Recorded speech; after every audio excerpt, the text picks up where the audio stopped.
पिछले साल हमारी भारत जोड़ो यात्रा थी। कन्याकुमारी से हम कश्मीर चले और काफी इम्पैक्टफुल ऐतिहासिक यात्रा रही। उसके बाद काफी लोगों ने हमें कहा कि कन्याकुमारी से कश्मीर अगर यात्रा की है तो वेस्ट से ईस्ट या ईस्ट से वेस्ट भी होनी चाहिए, और काफी सजेशंस आए। तो एंड में कांग्रेस पार्टी ने डिसीजन लिया कि हमें ईस्ट से वेस्ट यात्रा करनी चाहिए। ये यात्रा न्याय यात्रा है, भारत जोड़ो न्याय यात्रा। इसका लक्ष्य सामाजिक न्याय, आर्थिक न्याय, राजनीतिक न्याय का है, मुद्दे उठाने का है। मणिपुर में हमने ये यात्रा शुरू की। इसके पीछे सोच थी क्योंकि मणिपुर के साथ बहुत भारी अन्याय हुआ है। पहली बार हिंदुस्तान की स्टेट में महीनों के लिए हिंसा चल रही है और प्रधानमंत्री जी, बीजेपी के लोग वहां गए तक नहीं है। मणिपुर के बाद हम नागालैंड से निकले। यहां भी एक कमिटमेंट किया गया था, प्रधानमंत्री ने नागालैंड के लोगों से कमिटमेंट किया था। उस कमिटमेंट को भी पूरा नहीं किया गया जो एग्रीमेंट था। तो ये यात्रा महाराष्ट्र तक जाएगी। एक इशू है, मैं चाहता था कि पैदल यात्रा हो, मगर वो थोड़ा ज्यादा लंबा हो जाता, टाइम नहीं था। तो ये हाइब्रिड यात्रा है, मगर हमारी कोशिश रहेगी कि ज्यादा से ज्यादा टाइम हम जहां भी पैदल चल सकें हम पैदल चलें। आपके अब सवाल हो या अंग्रेजी में बोल दूं? Should I say it in English? Last year we did a Bharat Jodo Yatra from Kanyakumari to Kashmir, which was a very impactful, successful yatra. It helped bring the people of India together, and it transformed the political narrative and placed a alternative narrative to the divisive narrative of the BJP. We've decided to do a similar yatra from east to west.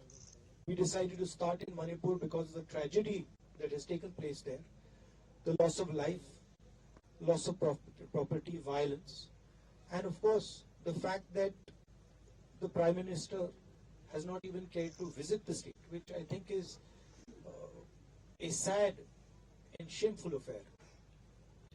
And we are going to go all the way to Maharashtra. I would have liked it to be a pedal yatra, walking yatra, but time constraints are there, so we have decided to make it a hybrid yatra. It will be our attempt to walk as much as possible. There are some places where walking is difficult and there are other issues.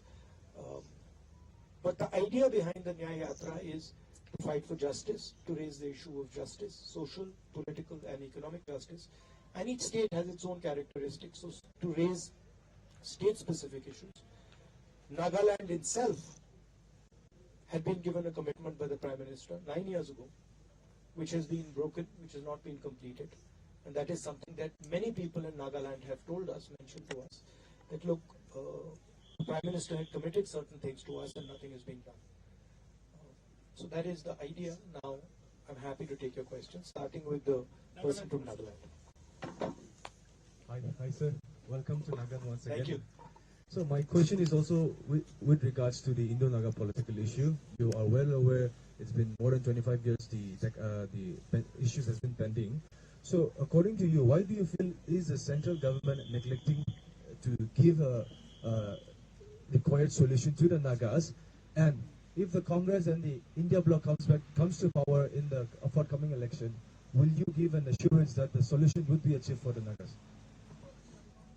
I've been speaking to quite a few Naga leaders, and they're absolutely perplexed as to why no progress has been made. Frankly, we are not even clear about what the Prime Minister envisioned in terms of a solution. Nobody I mean, it's a superficial document that says, yes, we are going to work towards peace and joint sovereignty, but it's not clear what exactly they mean. And a lot of the Naga organizations here simply don't understand what the Prime Minister was trying to do and what the way forward is. Clearly, there is a problem that needs resolution. And clearly that is a problem that will require conversation, listening to each other and working in implementing a solution. And that is lacking as far as the Prime Minister is concerned. Why the Prime Minister has not acted, I am frankly the wrong person to ask that question to, because I don't know his mind, I don't know his approach, but I do get the sense that the Prime Minister promises things without thinking them through. He made many promises, to the youth of India. He made promises about education, employment, and I think he just made them. And I get the sense that people are disturbed that the Prime Minister's credibility is on the line and nothing has happened for 9 years. We, of course, are committed to a solution to the problem over here. Yeah, see. So you started a Nyaya Yatra. The Congress has said that this is not an electoral yatra. But before coming here, you had attended a number of Lok Sabha elections preparatory meetings. How do you see the Congress placed in taking on the BJP electorally in 2024? Thank you. I see the India Alliance placed very well in taking on the BJP in 2024. The yatra is a ideological yatra. It is designed to place certain issues on the table, and frankly to place squarely on the table the issue of huge amount of injustice that is taking place in this country.